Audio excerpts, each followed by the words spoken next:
Quisiera comenzar esta sesión con una cuestión de historia de la Iglesia. A ver si pueden identificar para mí al famoso teólogo que una vez fue descrito por un contemporáneo que tenía más autoridad que él, como un cerdo salvaje. Ahora, obviamente, su nombre ha venido a sus mentes y, por supuesto, me refiero a Martín Lutero. Y el que se refirió a él como cerdo salvaje fue el Papa León X. Y la bula papal que excomulgó a Lutero, el nombre de esta bula fue Ex Surge Domine, lo cual fue tomado de las primeras líneas de esta declaración papal que fue enviada del Vaticano, y las primeras palabras significan: levantaos a proteger, oh Señor, a defender tu causa, porque, el Papa sigue diciendo, hay un cerdo salvaje suelto en tu viña. De acuerdo con la leyenda, el Papa León tenía otras cosas que decir de Lutero después que éste anunciara sus 95 tesis que iniciaron tal inquietud en Alemania, y esa controversia se propagó por Europa y llegó hasta el Vaticano.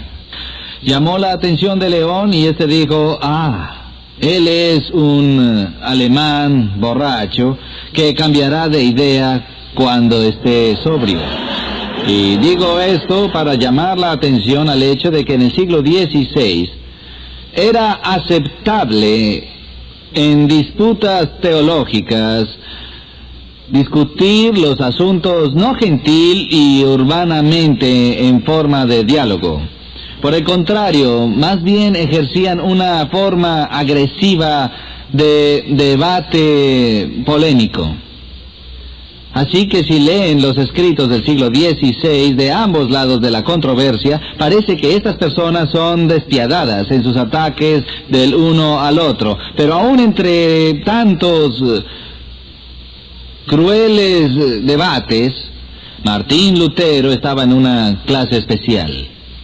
Era tan intemperante, tan bombástico, tan rudo en ciertos momentos, que las personas han sugerido que él sufría problemas mentales. Eso deseo considerar en esta sesión, la opinión de que desde la perspectiva del psicoanálisis del siglo XX, este famoso hombre, Martín Lutero, estaba de hecho demente. Y si eres protestante y ese veredicto es correcto, significa que las raíces de tu fe en Dios y la Biblia provienen de un demente. Bueno, es más bien fascinante ver cómo los historiadores piensan que ellos pueden volver al pasado y ver crecer el pasto desde su perspectiva de 2000 años más tarde. No hay fronteras en el optimismo de ciertos psicoanalistas que creen que pueden volver atrás en las páginas de la historia y desde gran distancia poder diagnosticar el estado psicológico de alguien que vivió hace 400 o 500 años más o menos. Y existen algunos que de hecho arribaron a la conclusión de que Martín Lutero estaba loco, que era un demente.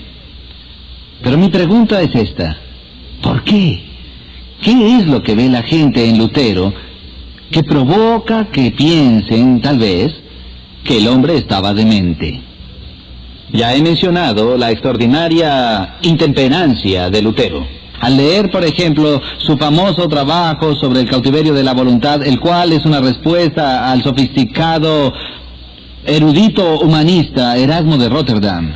Él había escrito un trabajo en contra de Lutero llamado La Diatriba, y cuando Lutero respondió a Erasmo, dijo cosas como estas. Decía Erasmo: bufón, estúpido idiota. Dice: ¿por qué me tomo el trabajo de escuchar los endebles argumentos que me das? Él dijo: eres muy elocuente en tus escritos, tus palabras son magníficas, pero leer el material que has escrito, dice, es igual que observar a alguien que camina por la calle con platos de oro y plata llenos de estiércol.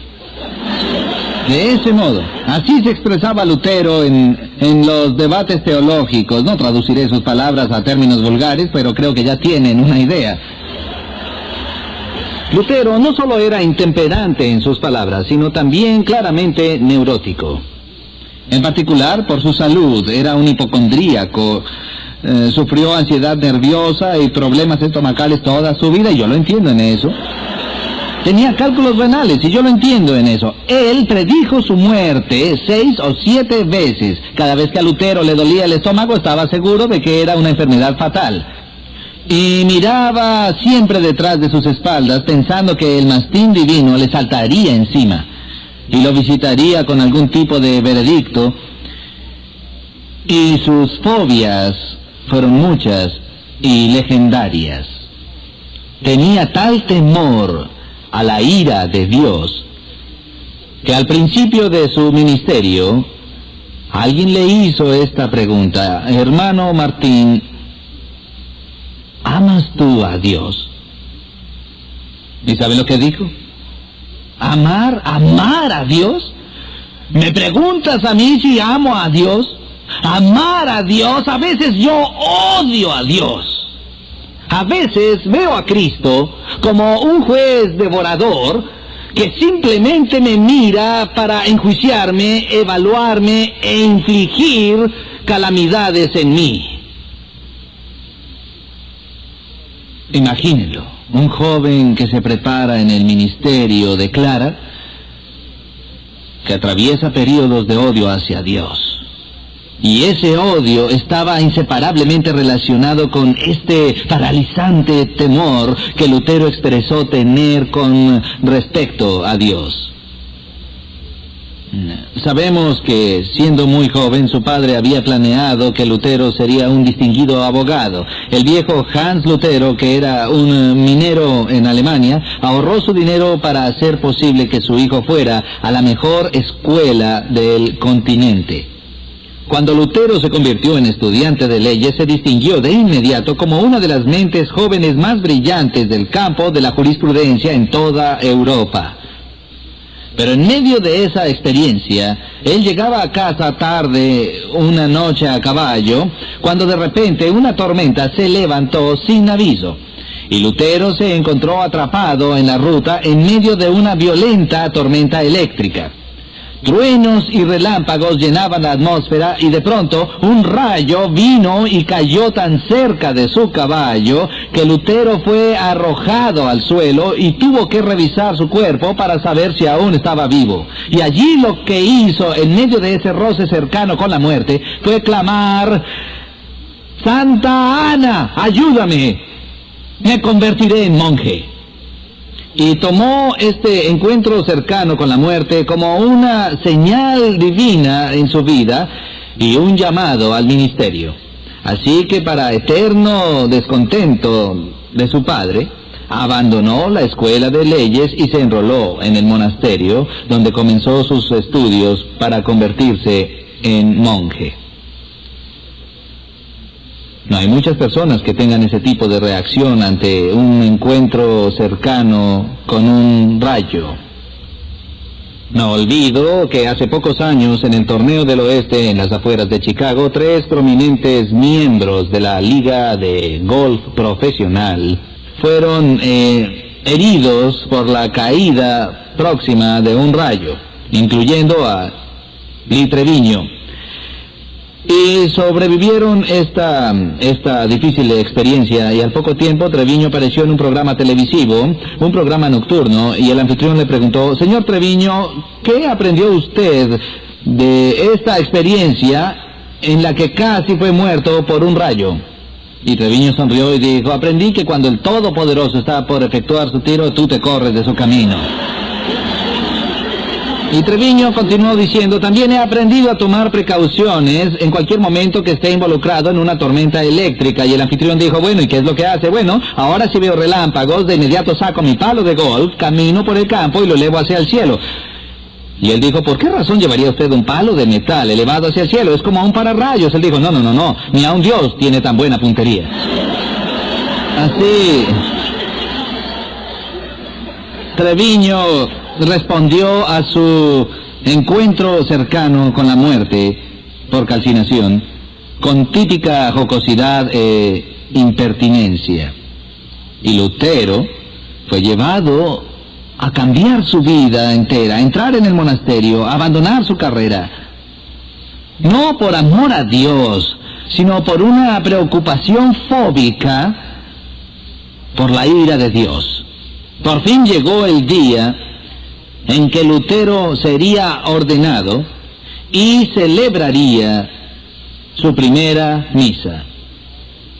Finalmente, su padre y su familia se reconciliaron con su hijo tras su precipitada decisión. Hans Lutero decidió ir y asistir a la celebración de la primera misa que presidiría su hijo. Y como sabemos, Lutero se había distinguido en la escuela como estudiante excepcional y como un orador excepcional. Así que muchos tenían interés en esa presentación para evaluar a Lutero y observar la celebración de su primera misa. Y tienen que entender que en la Iglesia Católica Romana, en la celebración de la misa, la opinión de la Iglesia Católica Romana es que durante esta celebración, un milagro sobrenatural, inmediato y divino toma lugar.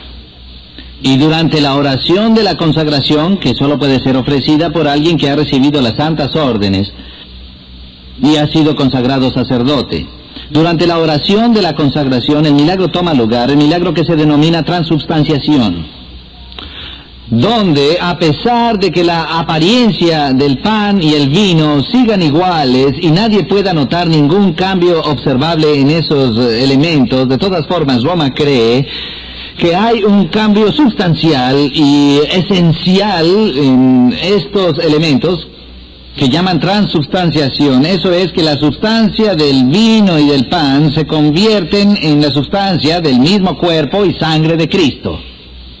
Mientras los accidentes, es decir, las cualidades exteriores perceptibles del pan y el vino, se mantienen iguales.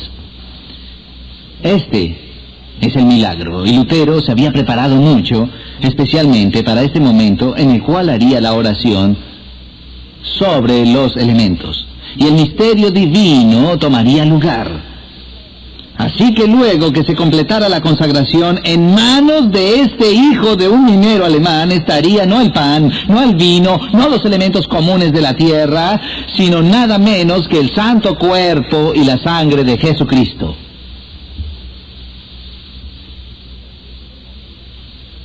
Así que llegó el momento de la misa, en el cual se diría la oración, y todos esperaban que Lutero dijera las palabras de consagración. Y llegó ese punto de la misa, y esta persona tan arrogante, tan obviamente capaz de hablar en público, llegó a ese momento y de repente se petrificó. Comenzó a temblar. Y su boca se abrió, y sus labios se movieron, pero ni una palabra salió de ellos. Fue como si las personas que estaban sentadas en la congregación tratasen de arrancarle las palabras de la boca. Su padre escondió su rostro avergonzado de que su hijo no pudiese siquiera realizar la simple celebración de la misa que había memorizado cientos de veces. Todos pensaron que simplemente había olvidado las líneas. Él no olvidó las líneas. Finalmente las balbuceó y rápidamente completó la misa y salió de la iglesia profundamente avergonzado. Y luego explicó que no fue un lapsus mental, sino que más bien contempló el hecho de que él, que era un simple ser humano, se atrevería a tener la audacia de sostener en sus inmundas manos el cuerpo y la sangre preciosos de Cristo.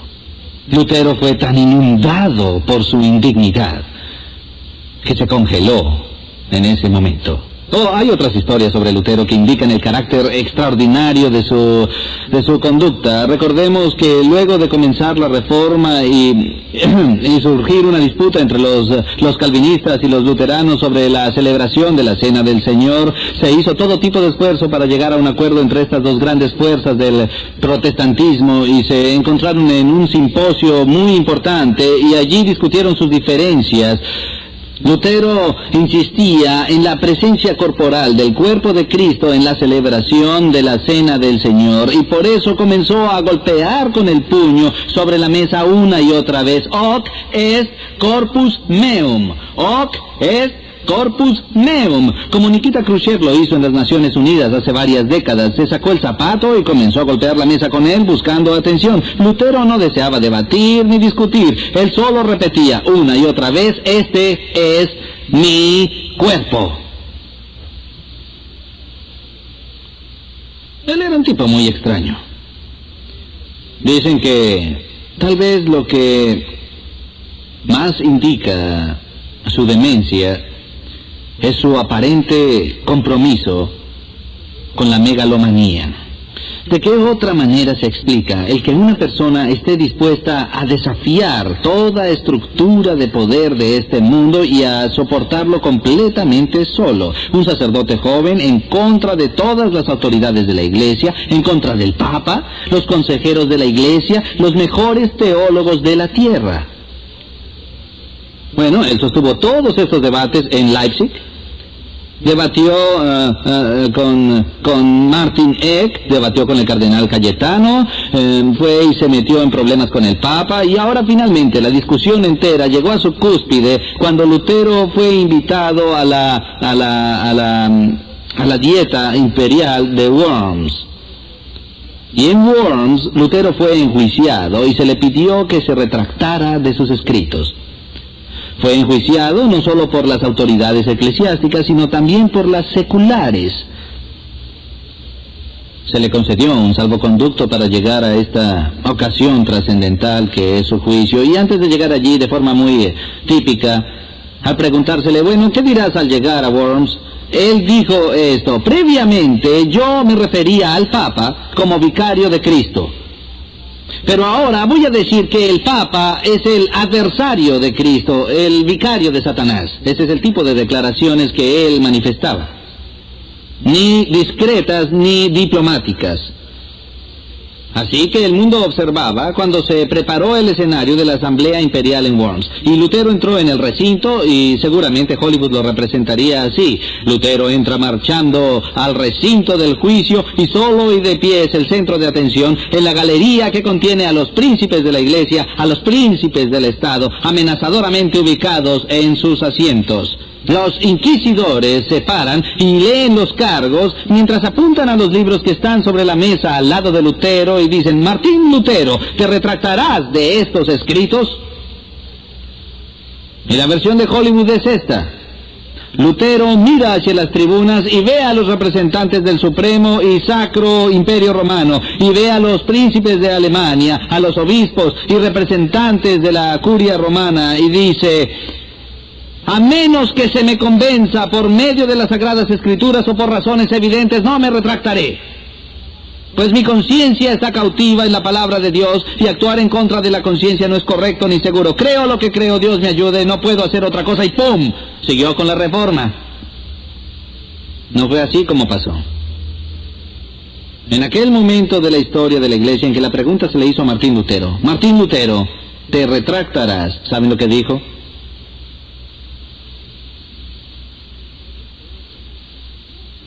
Contestó la pregunta y nadie pudo oír lo que él había dicho. Dijeron: ¿qué has dicho? ¿Qué has dicho? Más fuerte, Lutero, ¿qué has dicho? ¿Te retractarás de tus escritos? Él miró a las autoridades y dijo: ¿me dais 24 horas para repensarlo?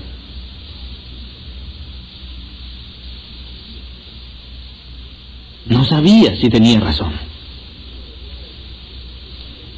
Y se le dio el tiempo adicional. Se retiró a su celda para orar en privado y meditar, y escribió una oración esa noche. que ha sobrevivido hasta este día, y quisiera leer una porción de esa plegaria para ustedes, para que puedan entender por qué angustia existencial pasó Martín Lutero la noche anterior al veredicto final. Para Lutero, este fue su propio Getsemaní. Y él oró así: oh Dios eterno y todopoderoso, qué terrible es el mundo. Mira cómo sus fauces se abren para devorarme y qué pequeña es mi fe en ti. Oh, la debilidad de la carne y el poder de Satanás. Si tuviera que depender de alguna fuerza de este mundo, todo habría terminado. Verán unas oraciones después que dice: oh Dios, oh tú mi Dios, ayúdame en contra de toda la sabiduría de este mundo. Haz esto, te lo imploro, debes hacerlo por tu propio y enorme poder. Pues la tarea no es mía, sino tuya. Este no es asunto mío, no tengo nada que discutir con estos grandes hombres del mundo. Gustosamente pasaría mis días tranquilo y en paz, pero la causa es tuya. Es recta y eterna. Oh Dios, ayúdame. Oh Dios fiel e inmutable, no me apoyaré en el hombre, pues será en vano. Todo lo del hombre es vacilante. Lo que de él proceda deberá fallar. Mi Dios, es que no me escuchas. Mi Dios, es que ya no vives. No es así, tú no puedes morir. Es solo que tú te ocultas. Tú me has escogido para esta tarea, lo sé. Por lo tanto, oh Dios, realiza tu sabia voluntad y no me abandones. Y por amor a tu amado Hijo Jesucristo, mi defensa, mi fortaleza, mi escudo. Y continúa así. Más tarde, cuando Lutero retornó al recinto de la asamblea de Worms, y una vez más el inquisidor le hizo la pregunta diciendo: hermano Martín, ¿te retractarás ahora de estas enseñanzas?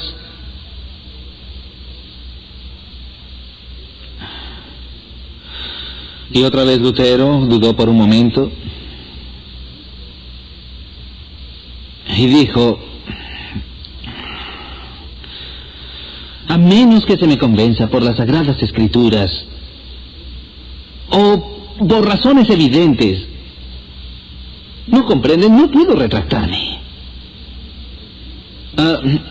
Mi conciencia está cautiva en la palabra de Dios. Y actuar en contra de la conciencia no es recto ni seguro. Creo lo que creo. No puedo hacer otra cosa. Dios me ayude.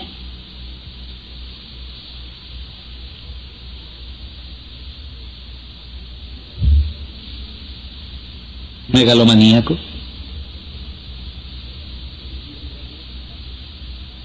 ¿Delirios de grandeza? Tal vez. Otro punto. De hecho, el aspecto de la vida de Lutero que realmente hace pensar que estaba loco, lo encontramos en sus años de monasterio. Era la función y la práctica de todo joven sacerdote en el monasterio, para cumplir con la orden y las reglas del monasterio, hacer una diaria confesión a su padre confesor. Y como algo de rutina, los otros hermanos entraban al confesionario y decían: oh, padre, he pecado, escucha mi confesión. Y él decía: ¿qué has hecho? Bueno, anoche al acostarme, usando una vela, leí 3 capítulos extra de los Salmos que no debía. O ayer por la tarde yo codicié la pata de pollo del hermano Enrique en el comedor. ¿En cuántos problemas pueden meterse en un monasterio? Así entonces hacían su confesión y el padre confesor decía: y tantas Ave Marías o Padre Nuestros, y los enviaba a sus labores de monjes. Y Lutero llegaba al confesionario y decía: Padre, perdóname porque he pecado. Han pasado 24 horas desde mi última confesión. Y comenzaba a recitar los pecados que él había cometido en las últimas 24 horas. Y le llevaba no 5 minutos, ni 10 minutos, no media hora, ni una hora, sino que había días y días en los que Lutero llegaba al confesionario a recitar sus pecados del día anterior, y le tomaba 2 horas, o 3 horas, o 4 horas. Hasta el punto en que los superiores del monasterio comenzaron a enloquecer. Y se quejaron ante él y le dijeron: hermano Martín, termina con esta obsesión con los pecadillos, y si vas a confesar algo, que sea un pecado de verdad. Pero todo lo que hacía Lutero eran estas cosas pequeñas, y comenzó a parecer que estaba holgazaneando, y le dijeron: ¿qué pasa? ¿Te gusta pasar tu tiempo en el confesionario? ¿No te gusta hacer las tareas que te asignan como monje? Pero su confesor entendió que Lutero, aunque más no fuera, era honesto en ello. Y Lutero reveló más adelante que cuando salía del confesionario después de 3 o 4 horas maratónicas y escuchaba las palabras del sacerdote al decirle: tus pecados te son perdonados, se sentía alegre y despreocupado al retornar a su celda, hasta que luego recordaba un pecado que había cometido y había olvidado confesar. Y toda la alegría y toda la paz desaparecían. Y esto es locura si, de acuerdo con la terminología psiquiátrica moderna, entendemos que una persona tiene incorporados mecanismos normales que sirven para defendernos de algo que la culpa genera, la aflicción. Somos muy adeptos a la negación y a la justificación como seres humanos. Dicen que a veces hay una línea muy fina entre la demencia y la genialidad, y que los que son genios a veces atraviesan de uno al otro lado de la línea, y sospecho que tal vez eso es lo que sucedía con Lutero, porque el tema que los psiquiatras pasan por alto en este hombre es esto: antes de que Lutero estudiara teología, ya se había destacado brillantemente como estudiante de leyes. Y tomó esa mente entrenada, legal y perspicaz, y la aplicó a la ley de Dios. Entonces observaba las leyes de Dios y sus exigencias, la totalidad de la exigencia de la perfección, y se analizaba a sí mismo a la luz de la ley sagrada de Dios, y no soportaba los resultados. Se evaluaba de continuo a sí mismo, no por comparación con otros seres humanos, sino observando la pauta del carácter de Dios, la justicia de Dios, y se veía a sí mismo tan indigno en comparación con la rectitud de Dios, que luego de un tiempo comenzó a odiar toda idea de la justicia de Dios. Y más tarde, una noche, cuando preparaba su sermón como doctor en teología para enseñar a sus estudiantes en la Universidad de Wittenberg las doctrinas y las enseñanzas del apóstol Pablo en el libro a los Romanos, mientras leía el primer capítulo y leía los comentarios y leía un pasaje que San Agustín había escrito siglos más tarde, llegó a Romanos 1 y leyó estas palabras: pues la justicia de Dios es revelada por fe. Y el justo vivirá por la fe. Y repentinamente entró en su mente el concepto de que lo que este pasaje de Romanos enseñaba era otro ángulo de la justicia de Dios, no la justicia por la cual Dios es en sí mismo justo, sino que describía la justicia de Dios que Él provee para ti y para mí, con misericordia y libertad, para quien quiera poner su fe en Cristo. Cualquiera que ponga su fe en Cristo recibe la protección y el manto de la justicia de Cristo.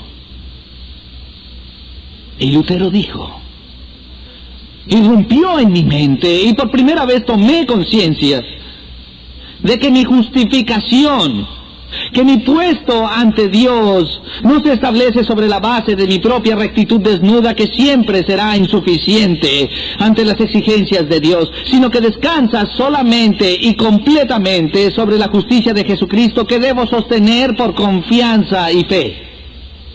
Y dijo: cuando entendí eso por primera vez en mi vida, entendí los evangelios y miré y observé que las puertas del paraíso se habían abierto y las atravesé.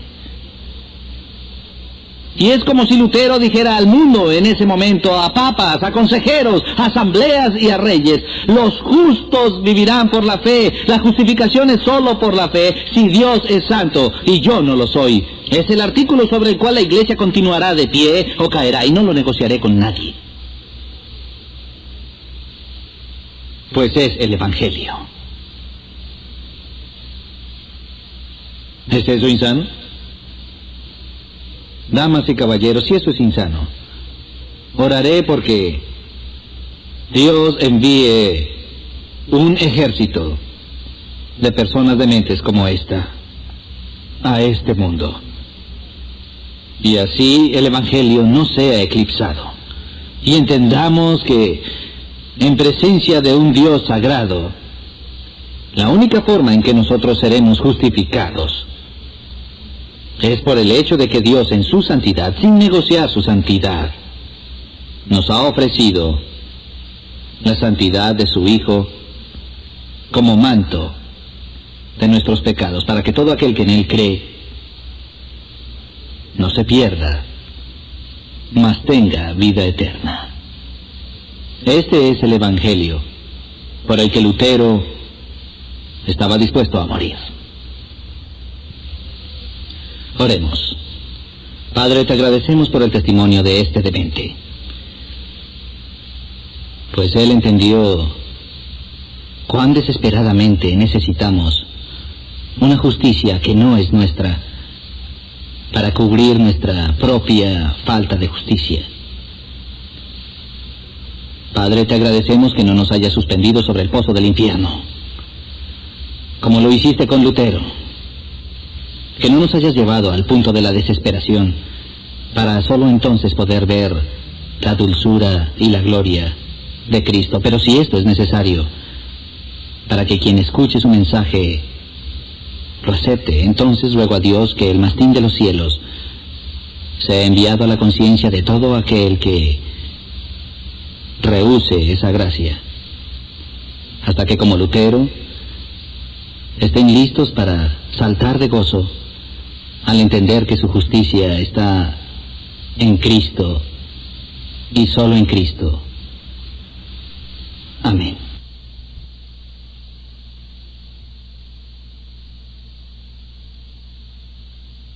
Los lados de la controversia, parece que estas personas son despiadadas en sus ataques del uno al otro, pero aún entre tantos crueles debates, Martín Lutero estaba en una clase especial. Era tan intemperante, tan bombástico, tan rudo en ciertos momentos, que las personas han sugerido que él sufría problemas mentales. Eso deseo considerar en esta sesión, la opinión de que desde la perspectiva del psicoanálisis del siglo XX, este famoso hombre, Martín Lutero, estaba de hecho demente. Y si eres protestante y ese veredicto es correcto, significa que las raíces de tu fe en Dios y la Biblia provienen de un demente. Bueno, es más bien fascinante ver cómo los historiadores piensan que ellos pueden volver al pasado y ver crecer el pasto desde su perspectiva de cerdo salvaje suelto en tu viña. De acuerdo con la leyenda, el Papa León tenía otras cosas que decir de Lutero después que éste anunciara sus 95 tesis que iniciaron tal inquietud en Alemania, y esa controversia se propagó por Europa y llegó hasta el Vaticano. Llamó la atención de León y éste dijo: él es un alemán borracho que cambiará de idea cuando esté sobrio. Y digo esto para llamar la atención al hecho de que en el siglo XVI era aceptable en disputas teológicas discutir los asuntos no gentil y urbanamente en forma de diálogo. Por el contrario, más bien ejercían una forma agresiva de debate polémico. Así que si leen los escritos del siglo XVI de ambos como estas, decía Erasmo, bufón, estúpido idiota, dice, ¿por qué me tomo el trabajo de escuchar los endebles argumentos que me das? Él dijo, oh, eres muy elocuente en tus escritos, tus palabras son magníficas, pero leer el material que has escrito, dice, es igual que observar a alguien que camina por la calle con platos de oro y plata llenos de estiércol. De ese modo, así se expresaba Lutero en los debates teológicos. No traduciré sus palabras a términos vulgares, pero creo que ya tienen una idea. Lutero no solo era intemperante en sus palabras, sino también claramente neurótico. En particular, por su salud, era un hipocondríaco. Sufrió ansiedad nerviosa y problemas estomacales toda su vida, y yo lo entiendo en eso. Tenía cálculos renales, y yo lo entiendo en eso. Él predijo su muerte 6 o 7 veces. Cada vez que a Lutero le dolía el estómago, estaba seguro de que era una enfermedad fatal. Y miraba... Quisiera comenzar esta sesión con una cuestión de historia de la Iglesia. A ver si pueden identificar para mí al famoso teólogo que una vez fue descrito por un contemporáneo que tenía más autoridad que él, como un cerdo salvaje. Ahora, obviamente, su nombre ha venido a sus mentes y, por supuesto, me refiero a Martín Lutero. Y el que se refirió a él como cerdo salvaje fue el Papa León X.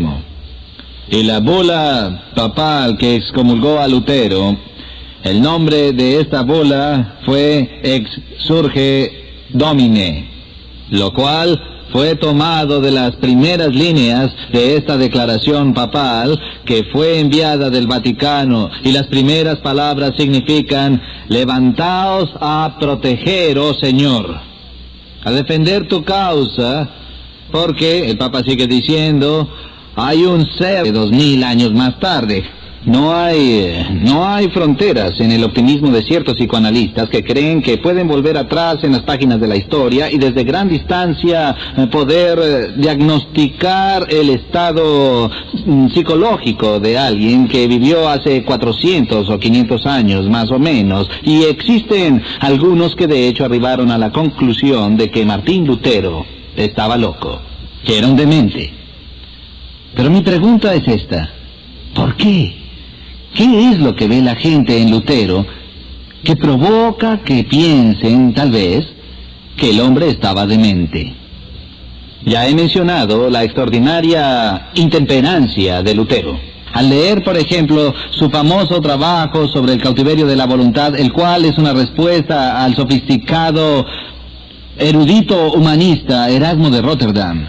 Él había escrito un trabajo en contra de Lutero llamado La Diatriba, y cuando Lutero respondió a Erasmo, dijo cosas